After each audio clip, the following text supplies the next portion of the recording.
Sutta joins us from Mumbai, and with him is the MOS home for the state, Satej Patil. Kamlesh, what is the government planning to do now? Well, Maharashtra government is firm on its stand that though the decision has come from Supreme Court, they are firm on continuing the ban on dance bar in Maharashtra. I have with me Mr. Satej Patil, who is the Minister of Home State of Maharashtra. Sir, what is your reaction to the Supreme Court verdict? What is the government now going to do? We have recently the Supreme Court today has given the verdict. Once we get in hand the printed copy of the verdict, as a state of Maharashtra will come to a conclusion once studying this. Once we studied this verdict. But it was a unanimous decision taken by the House. Even at that point of time, there was a lot of hue and cry that this case would not stand in the court of law. Despite that, we went ahead. Do you think it was a mistake?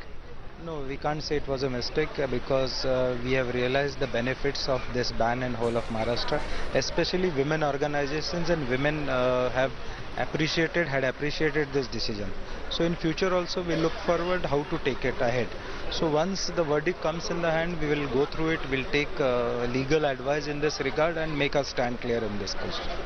It was also said that the government is not putting up its side that firmly which it has to put. Do you think that somewhere the government fell short of putting its side in the court?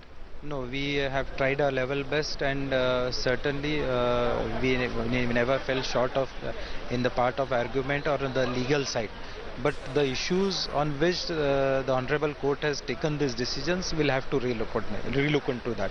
So we'll take a legal advice into what issues were taken up and on which issue this decision was taken. So certainly we'll take a legal opinion, and then as a state government, will decide the course of action in future. But this is seen as a huge setback to the state government. Do you see this as a setback? No, we had taken a good decision in the benefit of the people and women, especially women had appreciated the decision. So we'll have to relook into what aspects the Honorable Court has looked into and taken this decision. So once we have the verdict in our hand, we can come to a conclusion and decide as a state government what we have to do in next. Is review petition one of the options that you are contemplating? No, as of now I can't commit as to what we would be doing, but certainly once the verdict is available, then we can come to a conclusion. Well, thank you so much. There you have it, Maruk, the MOS of Home, Satej Patil, saying that the government will first study the verdict and then decide its future course of action. Maruk? Thanks so much for that, Kamlesh. In fact, the ban was invoked in 2005 and it was immediately contested